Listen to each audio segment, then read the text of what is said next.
Are you recording me now? Yeah, it's okay. Yeah. Sorry, I should have said. No, that's fine. Is that alright? Yeah. Okay. So for those of you that don't already know me, my name's Kim, and I'm a lecturer. Well, I'm now an assistant professor because all our titles have changed. So I'm now an assistant professor in sociology in applied social sciences, and I am the vice chair of the school's ethics committee. And so what I want to talk about today is the ethics approval process primarily for PhD students and what that looks like. And we'll also have the opportunity to talk about ethics in general in a little bit more detail. I'll introduce some kind of concepts in the social sciences, where social scientists have kind of looked at ethics as a topic of study. Okay, so as kind of to start off at quite a basic level, we need to ask why ethics is important in research, ethics as a way of thinking and as a process. Broadly speaking, we want to protect our participants, to protect ourselves as researchers, and to do better research. That's the kind of basis of ethics, really. Historically, I don't know how much. That's okay. Yes. No, it's okay. Proceed. Sorry, I did miss the first part. No, I just introduced in the middle of conversation. It's fine. It's no problem. I was really looking for this because this is my great concern. It's absolutely fine. I was only on the second point, so it's okay.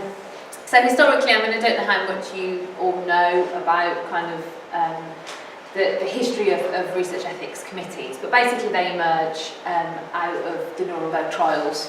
You know, if you kind of go right back to basics, and the need to treat people that we research with and we research on fairly, and to ensure that the research that we do with people does no harm to them at a very basic level.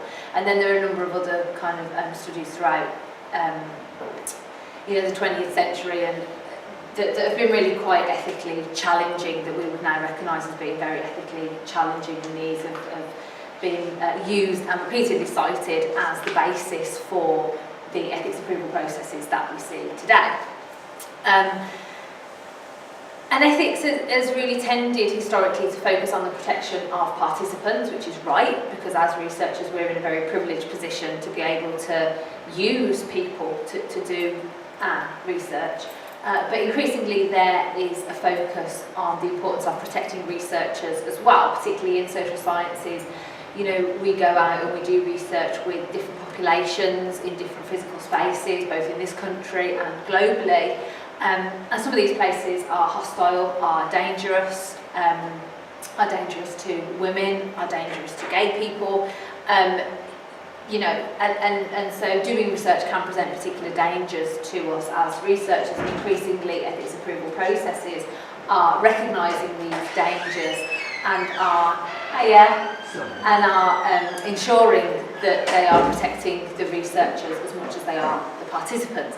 And also we mustn't forget that ethics as well is part of a kind of risk assessment process, which is to protect the university, right? So that researchers can't, or participants can't ultimately sue the university for any harm that they come to as a result of university research.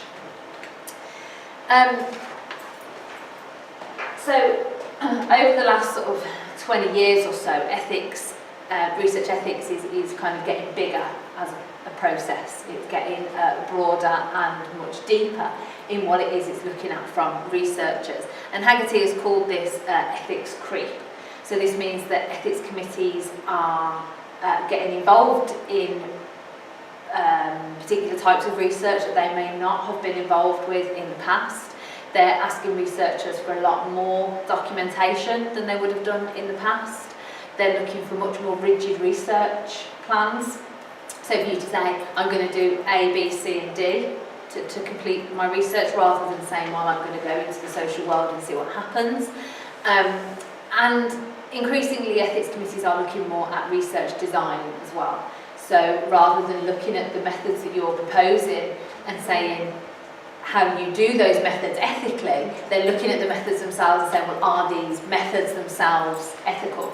And this is really where the tension comes in terms of where the remit is, where the remit of an ethics committee ends, and where we would say, well, this is about research design rather than about research ethics. And of course, there is a blurred line between these issues. Research ethics is a part of research design.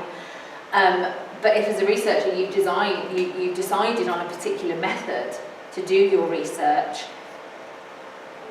why should an ethics committee come along and say, well, this method isn't ethical and you shouldn't be using this method? You're not asking for an opinion on that, you're asking for an opinion on how to do the method ethically.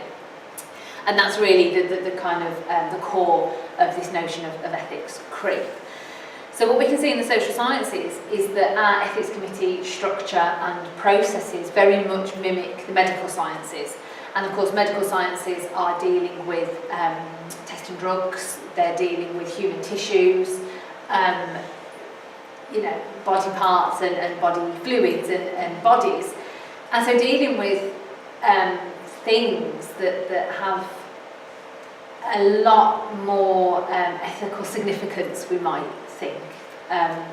Particularly when we think about drugs trials, for example, of course the informed consent is incredibly important because you're administering drugs to people that could have side effects that could kill someone at the very extreme end. In social sciences, we don't do that, yet our ethics committee structures and processes are still kind of mimicking the disciplines which do that and do carry very significant risks of physical harm. And so for some social scientists, this really stifles research innovation, it stifles the freedom and flexibility of social science research, particularly as it requires recruitment plans to be quite rigid from the outset. So if you say, I'm going to recruit these people in this particular way, to deviate from that approach requires potentially an ethics amendment or even a new ethics application. Where actually what we know is that because we're researching the social world and we're researching social actors who are flexible and fluid and they move around, as researchers we have to be like that as well. We can't just say, well, I'm going to do A, B and C and then A, B and C is definitely going to work. Now in the medical sciences it's a little bit easier to do that because they have a captive population. They have people in the clinic. They can say, well, this is how I'm going to recruit people who are physically in this clinic that are sitting there, that are these particular types of people, that there's it's very easy to have kind of inclusion-exclusion criteria when you're in the medical sciences, but of course in social sciences we don't have that to the same extent, so these kind of medical science models don't really work for us. We need that kind of freedom and flexibility. And I've argued previously that this is particularly challenging for early career researchers for a number of reasons. Firstly, early career researchers need that freedom and flexibility. We don't have the academic capital, we don't have the networks necessarily at the moment to be able to recruit people from particular places. We do need that freedom to be able to change plans. And because a PhD in particular is a learning process, having a kind of rigid recruitment plan in place is fine and it will go and get your research done. But how much do you kind of learn about doing research by kind of doing research like that, right? Part of learning about how to do social science research is learning what goes wrong. Well, if you're doing it in a way where nothing can go wrong because you've already agreed something with the ethics committee, then actually how much are you kind of learning about doing social science research? And the book chapter, this is a book chapter I'm referencing, that I wrote, particularly argues that when we do research in the NHS or in social care, which has very, very robust, very rigid and stringent ethics approval processes, what that often requires is somebody to be what's called a sponsor of your research, which means that you kind of aren't down as the lead on the research yourself. Very often you will need somebody else to almost co-lead the research in a particular organisation. Now as a PhD student, you don't have the academic capital, the academic prowess to be able to just email somebody at an NHS trust and say, can you be my sponsor? You have to have those networks, and ultimately starting off with a PhD, you don't always have those networks. So I think it presents particular challenges for PhD students. Plus the fact that actually, in a PhD, one of the sort of joys of a PhD, which is very different from a research grant, is that you do have the flexibility to change your focus, to change your topic, to change your research population in a way that you don't if you've got a grant, because you kind of promised the Research Council that you're going to do a particular thing. But obviously, if you have to have this very stringent ethics approval where you have to do this particular thing, then it doesn't really allow you that flexibility to sort of change your focus and to go down sort of different roads. So social scientists have been quite critical of ethics creep and of the processes and systems of ethics that we currently have in place, and I would count myself amongst them. But like REF, which we kind of heard about at the last PGR forum, the current model of ethics is here to stay. And so I think it's a game to be played, like REF is. I think we need to look at the benefits of ethics because we have to do it, right? We have to adhere to these kind of creeping and very robust processes. So why not just kind of make the best of that? And certainly that's my approach when I sit on the ethics committee, although I get a hell of a lot of ethics applications to review, most of which are completely fine and just take up a ton of my time.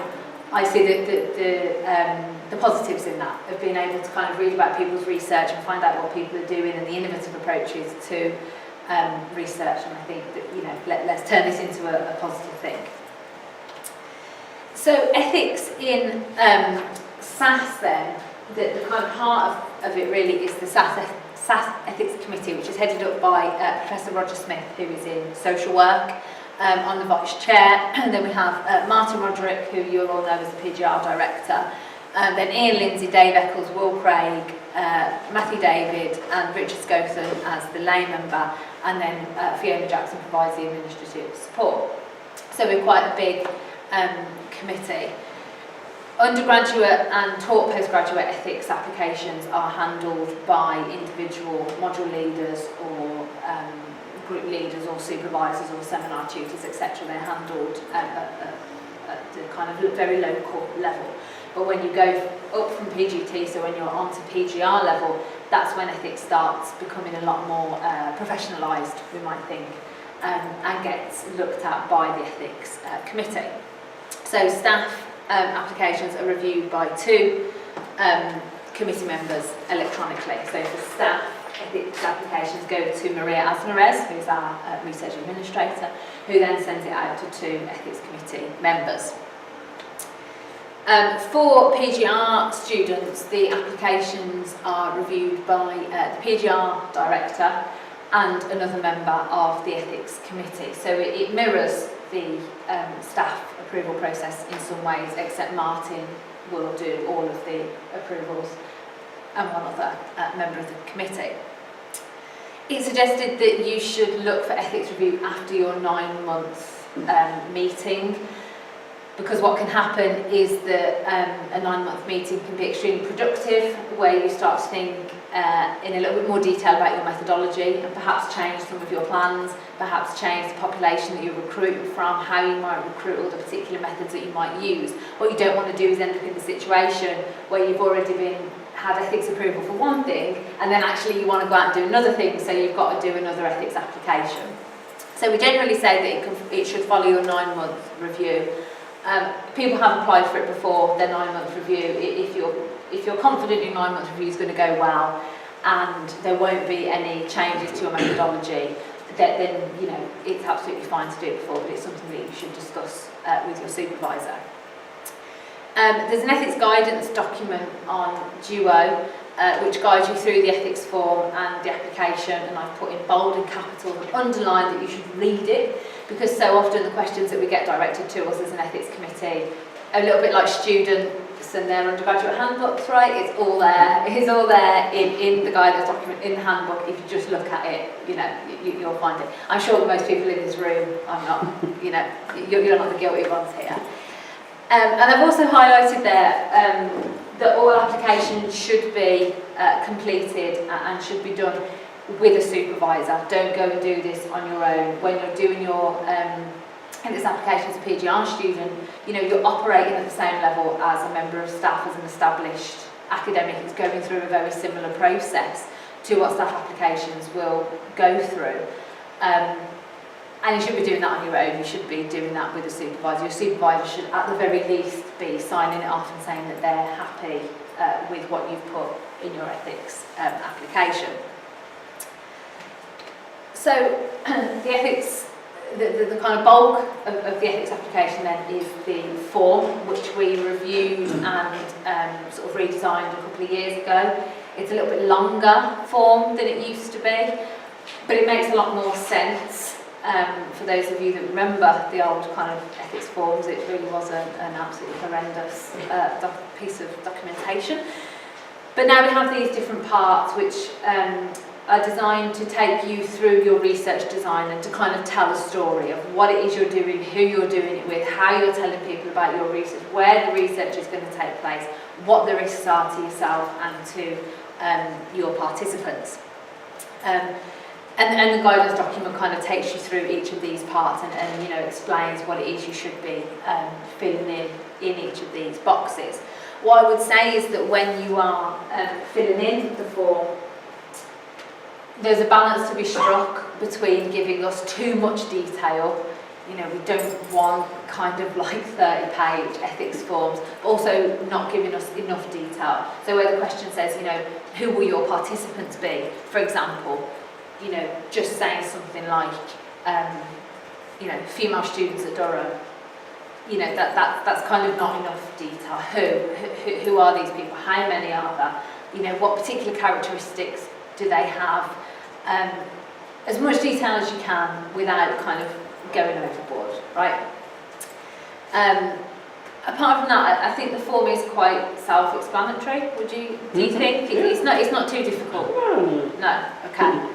And it's kind of in different boxes and you know, so each of these sections will have a number of questions in them, and I think they're quite simple. I think they're quite sort of self-explanatory to be able to go through. So most people don't have any problems with the form. The form is okay. If you've written a research proposal, you'll be able to take much of it from the research proposal and various other documentation that you should have for your PhD. The thing that people really struggle with is the application more broadly. So an ethics application isn't just the ethics form. There are also other supporting documents which you need to submit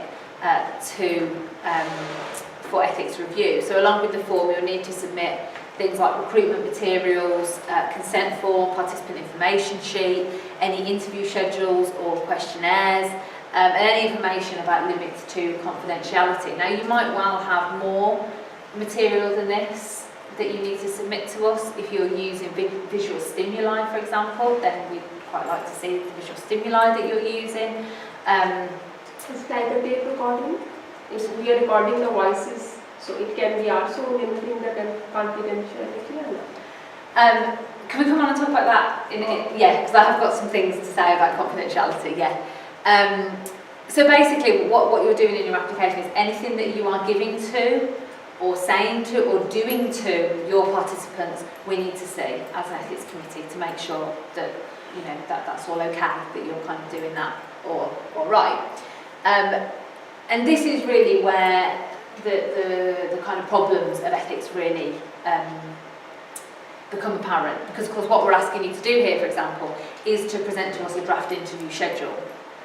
Now, you don't often know what questions you're going to ask your participants until you get in the field and you're sitting down with somebody and they start talking, and actually they might take you off on a very different track. But if you've already submitted what you're going to ask them, then it can be quite problematic if you want to kind of go off on a tangent. I think in SASS we're very flexible and we recognise that you know, that's going to happen in research. So what we say is that unless your research is differing significantly from what you've been given approval to do, that's not a problem. So if you do start to ask questions which weren't submitted to us as part of your draft interview schedule, that's not too much of a problem, so long as the questions aren't hugely sensitive, kind of hugely personal, hugely upsetting, or massively different from what you've said that you're going to ask about.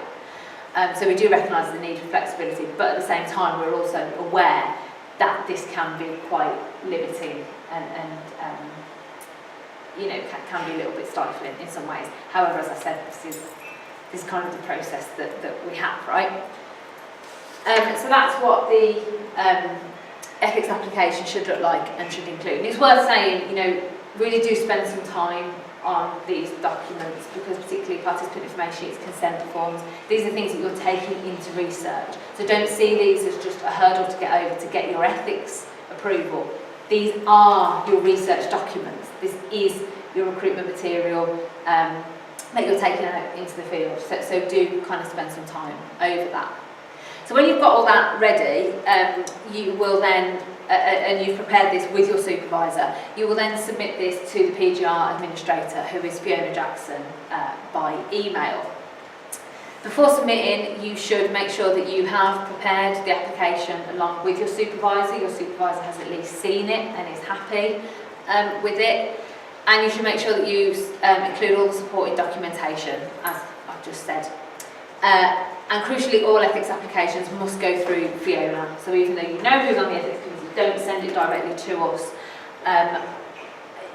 Because Fiona needs to keep track of who's got approval where and at what stages, so everything needs to go through Fiona. Right, so what happens is that the ethics application is received by Fiona Jackson. In a small number of cases, you will identify that the application is incomplete.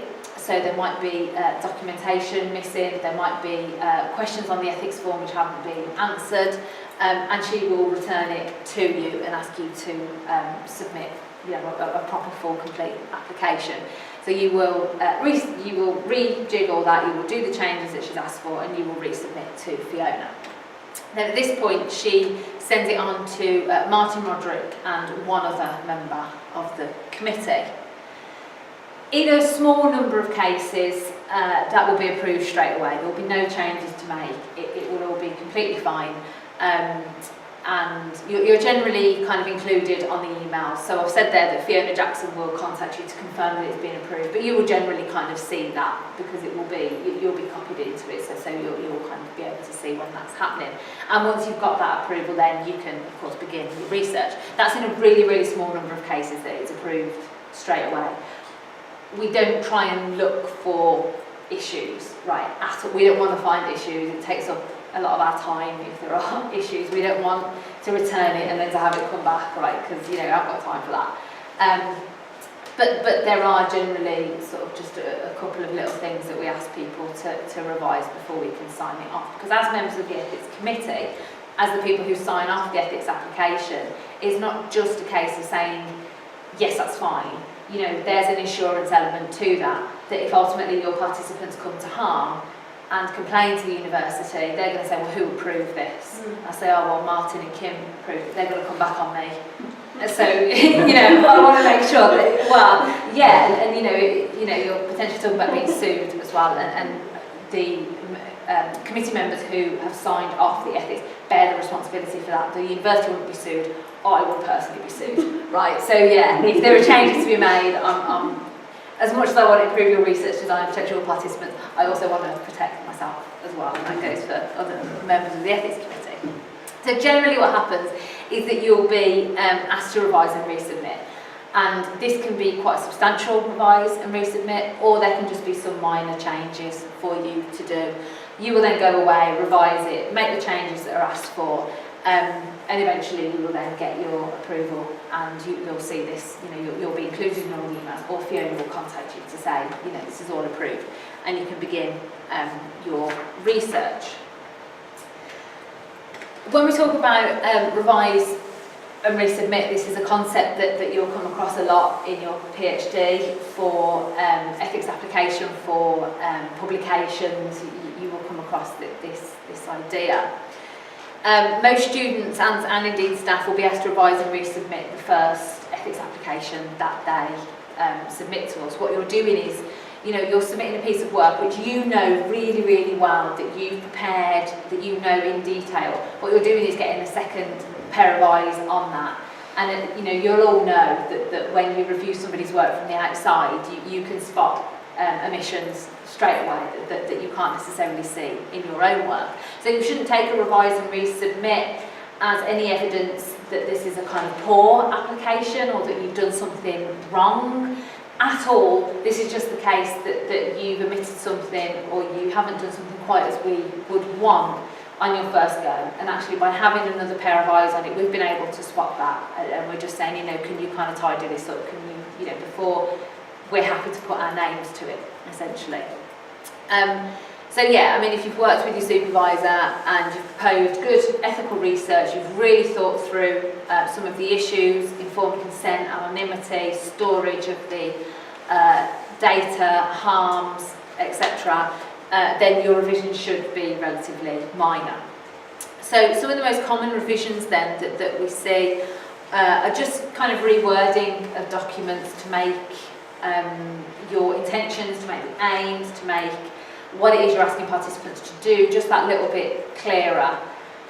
Don't forget, your participants will be a bit like the ethics committee members, so they won't have come across your research before. They will be reading this afresh, and as an ethics committee member, you're reading it in the same way. You're reading it brand new. So what I'm looking for in that is to say, is this clearly worded? Do I understand, as a participant, do I understand what I'm being asked to do here, what the aims are? And sometimes some of that isn't particularly clear, particularly if you're picking phrases and words up from proposals, for example. And we would just want to make sure that is absolutely crystal clear to your participants. A lot of students work with organisations, either they're funded by organisations or they are recruiting from particular organisations. And we want to know whether they will be anonymised. In some instances they won't be, and we want to know whether that's okay, whether the organisations know that they won't be anonymised. If they are being anonymised, we would think, well, is there a risk that actually they could be identified anyway? If you were talking about, I don't know, a mental health charity in Durham or something, there may only be 3 of them. So if you then start in your research talking about the management structure or something like that, wouldn't you reading it be able to identify them anyway, even if you have assigned them with a pseudonym? And it's not that we're saying that that's an issue. What we're saying is that in the information sheet, it just needs to be clear to your participants that there is a potential risk that they could be identified. Most of the time, most organisations don't care, right? Because very few people connected to the organisation will ever read your PhD, will ever read the academic papers anyway, right? So it doesn't really matter. But that's one of the most common sort of questions that we have as an ethics committee, is about the anonymisation of organisations. We also recommend you to add a withdrawal clause to your information sheet and your consent form, so that you give participants a time limit on when they can withdraw from the study. So you would say kind of 3 or 6 months after interview, or you may even make it shorter time than that, because what you don't want to happen is to collect all of your data, begin to analyse it, begin to write it up, and then have a participant contact you to say, actually, I don't want to be involved anymore, I want you to remove my data.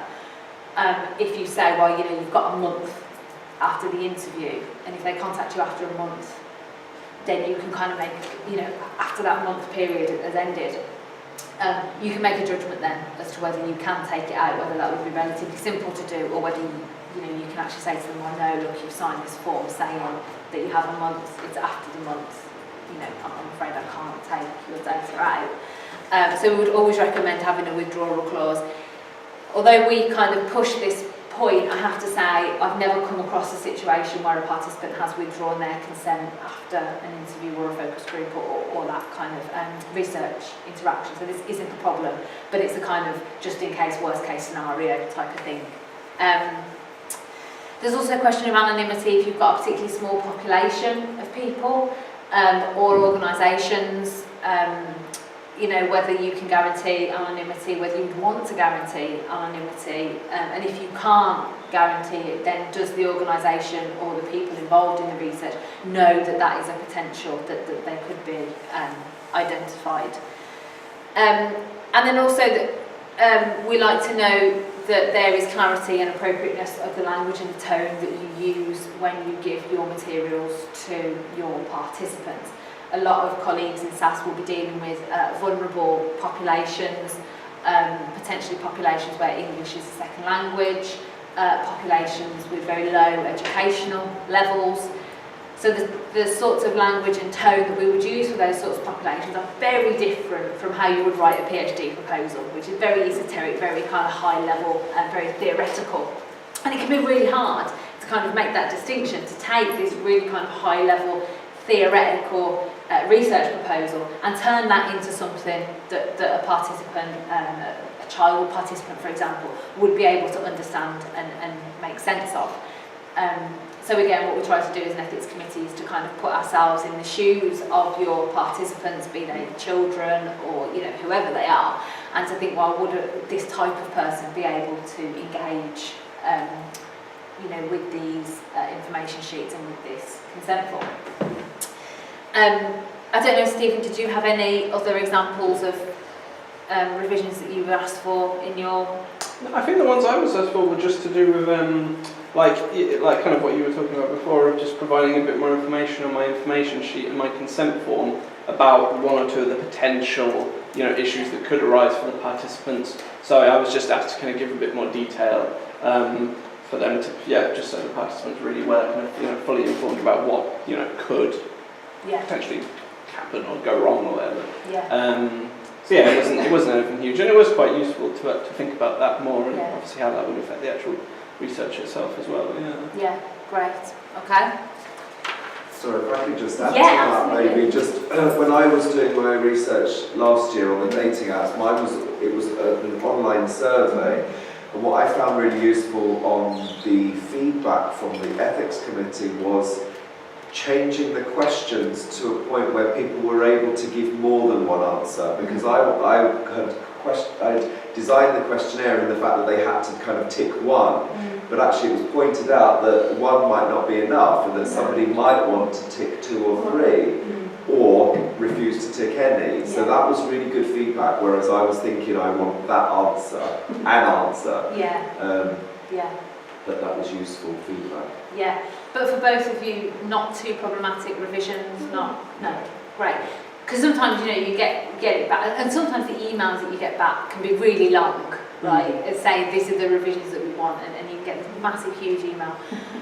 What they tend to be is saying, look, you've got these 3 revisions to make, and then I would always explain why I wanted that revision, rather than saying, you just change this. Because actually I have no real... it's your research that you're doing with one of my colleagues, right? I can't say, oh, you should change this. That's kind of undermining you and undermining my colleagues who are supervising the projects. So what I would always say is, I'd like this change because I think it makes things a lot clearer. I think it gives you a lot more freedom to get more answers. I think it gives your participants more information, etc. So my point really with revise and resubmit is don't get intimidated. They're generally quite minor corrections to make if you've been working with a supervisor and you've really thought out the ethics of the project. I thought it was constructive and supportive. It wasn't saying your ethics form is rubbish. It was like you say, a fresh pair of eyes with more experience than I've got. So I thought it was very good job. That's what we want really, is for the ethics process in SASS to be supportive, particularly for our PGR students. Often it can be talked about in quite different ways though, as a kind of barrier to overcome and as an obstacle to research.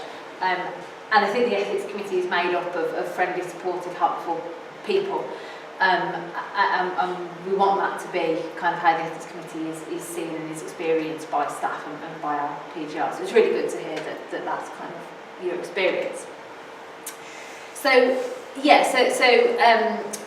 ethics isn't a kind of pass or fail process, right? So when you submit and you get an approval, you get a revise and resubmit, that's not kind of having passed or failed, because as I said, it's not a hurdle to get over, right? It's just part of the research process.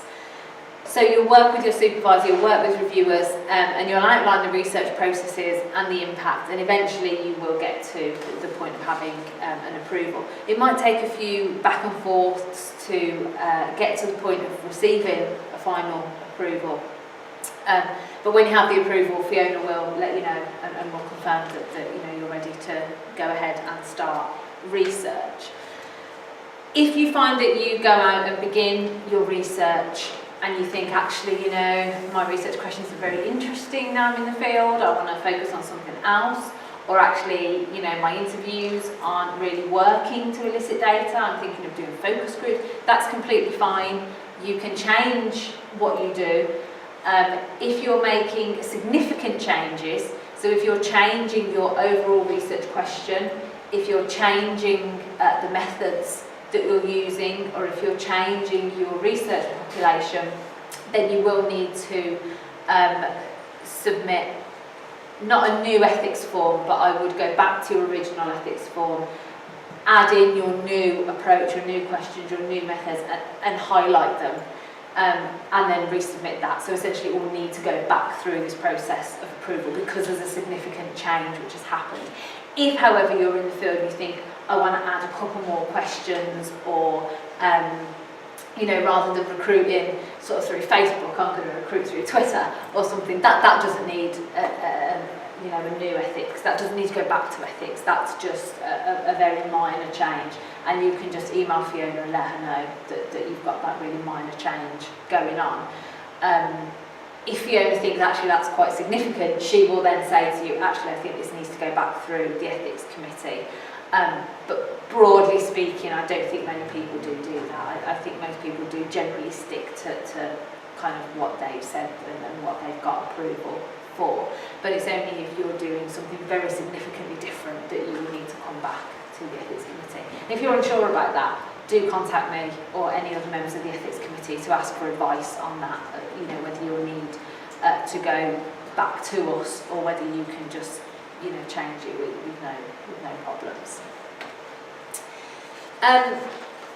So from your first submission to Fiona, well, from when Fiona submits it to Martin and a member of the ethics committee, it will be 2 weeks until you receive a decision. Sometimes there's a little bit of slippage in this, and I'm apologising in advance for this.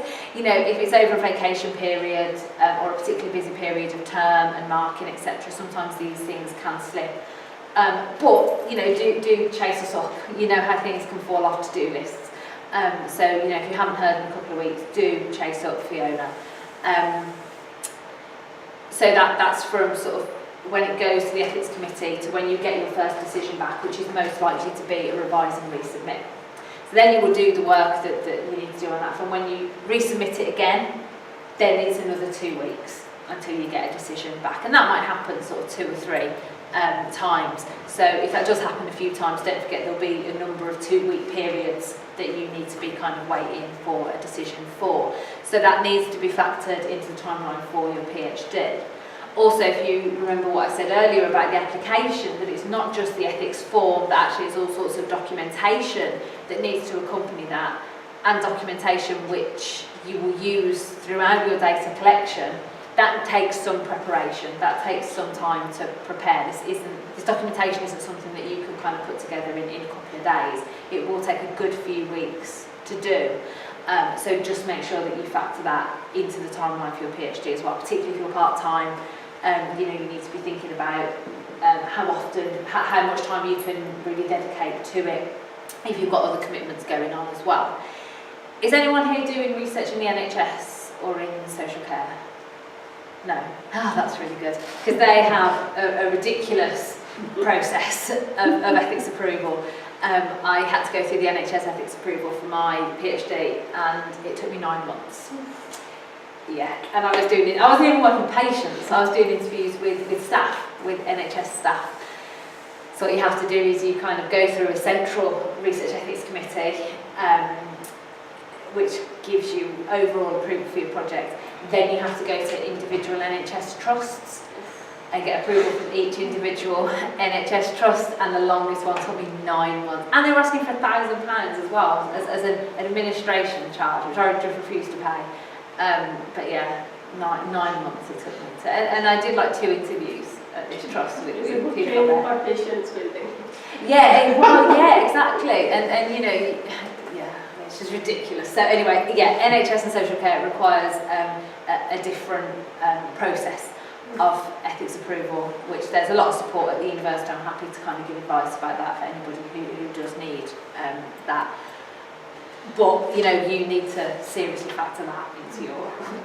I have a question about that because when around some of the kind of models that I'm going to use in my research. Previously, I've just opened it up to student voluntary participants. Yes.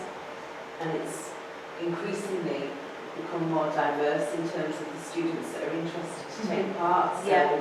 it hasn't always been social work students, it's been some occupational therapists that come Interesting, along. So I'm now thinking, you know, Yeah. even though I'm focusing on social work, I'm going to need to be really clear about the participants, which is a bit of a shame because it could limit some of the broader diversity that I would prefer to get from the research. So how do you have a bit of a kind of a bit of a catch-all sort of? Well, it's not too much of a problem for you because you're not setting out to recruit people from the NHS or from social care. So that's not a problem. Yeah. Because I was recruited through the NHS. Right. I was approaching people. Exactly. So I wouldn't see that as being a problem at all. Yeah. I think that's completely fine. Right. I mean, the NHS are concerned about participant wellbeing and participant information and you know, making sure people are informed consent. But what the NHS are also concerned about is research draining their time and money. So part of the approval process is you saying, and you have to say the number of hours, right, that you're going to be on NHS premises and the amount of, you know, because then what they can then do is say, oh, well, you know, you're going to be 5 hours at our trust and, you know, we pay our pharmacists £30 an hour, so that equals however much of this NHS trust time that you're using up now. Because you're not doing that, I wouldn't see that, I don't see that as being a problem because you're not setting out to recruit people in their capacity as NHS staff, you know. So if I was recruiting patients, for example, and I was recruiting through GP surgeries or hospitals, etc., I would need to go through the NHS. However, if I was recruiting through the university's mental health sort of team, and I was recruiting people who had mental health issues, but I was recruiting through the university, then that wouldn't be a problem because I'm not, even though they are NHS patients, I'm not recruiting them in their capacity as NHS patients. Does that make sense? Yeah, so no, I would fine. That's kind of how it's worked for me before. I just wanted to check that. That's fine. It's if you're recruiting people in their capacity as NHS staff or patients, etc. So. There's another funny kind of thing as well, and a little question I have, which is because of professional regulation. Okay. Because social workers are registered with the HCPC alongside 15 other professions. And the HCPC have constantly seem to be revising their standards of education and training. They've got a new one that says if there's any kind of inter or multi-professional learning, there needs to be kind of separate kind of, you know, notification to the HCPC for that. Okay. And that's about education and practice. Would that apply within your research, do you think? It's that question again. Yeah. You know, if I'm targeting social work students, then it's one profession. Yeah. But if I'm targeting students and it just so happens that the students are broader range, then does that then overlap with the standard of education and training for the regulator? I would say not. Yeah, I would as well. Yeah. That's me feeling, but it's just kind of, you know, you just kind of, once you start thinking about Absolutely. it. I would say not. Yeah. But I think to be on the safe side, I would contact them and Right. just to say, this is what I'm doing. But I would frame it very much as, this is what I'm doing. I'm assuming this doesn't need to come to you. Right. You know, that this doesn't need approval. So don't Yeah. kind of directly ask them, because obviously the easiest thing for them to do is to say, oh yes, you know, you need to notify. Well, You one know. of my supervisors is on the HCPC. Oh, great. I suppose I should ask him. Do ask, but I would frame it very much as, I'm assuming I don't need to do this. Don't give people the option to say that you do need to do it. I definitely wasn't sure, but could internally check it out. Yeah, have a look. Because I mean, the thing is, you know, it's not just about protecting participants and yourselves and everything like that, but part of it is as well about publications. So if you want to publish from your research and you don't have the correct approvals in place, a journal editor could say, well, you know, there's no evidence that you have the right approval, so we can't publish this work. which is obviously a massive problem. So yeah, it is best to make sure that you've got all the approvals. Yeah. But so we've been through the kind of approval process in SASS. But from October 2017 it changes a little bit, not hugely, it's just that supervisors will be able to act as approvers on your ethics application. So although at the moment you will work with your supervisors to prepare the application, what will happen in future is that your supervisor can essentially sign it off as well as a member of the ethics committee. Because essentially your supervisors are looking at it already, aren't they? So what's the point in them looking at it already and then sending it off to two other people on the ethics committee, right? If your supervisor's already reading it and going through it, they might as well kind of be signing it off. So that changes, and also Marty and Roderick will not need to see, will not need and approve, will not need to see, I should say, will not need to see and approve all the ethics applications for PGR students as he does now, because obviously, as you can imagine, that's a huge workload for Martin. So what will happen is that supervisors can act as an approver on your ethics application, and it will then be sent out to one other member of the ethics committee. This hasn't been approved yet, this hasn't gone through Board of Studies, so this isn't the process at the moment, this will be the process from October 2017. And we're also making it a lot clearer in the policy that if there are particular problems, particular ethical issues with certain projects, members of the ethics committee can seek advice from outside. We have a huge range of projects being done in all different populations, with all different types of research questions and all different types of ethical issues. And sometimes, you get an ethics application and think, I have no idea. I mean, I don't know. And you need to go and ask other people about that, people with a lot more experience in that particular area. So we're just making it clearer that we can kind of go and get that expert guidance. But for you, the main thing is that your supervisor will be able to be an approver on your research ethics application, and that Martin won't need to sort of see every single one. So, I don't know what you want to do now. Do you have any questions? Anybody got any questions? You asked me about confidentiality. Shall I switch the video recorder off so we can be a bit more? Yeah, that's fine, yeah. Thank you, Kim, that's brilliant. Forget what I asked. You asked about voice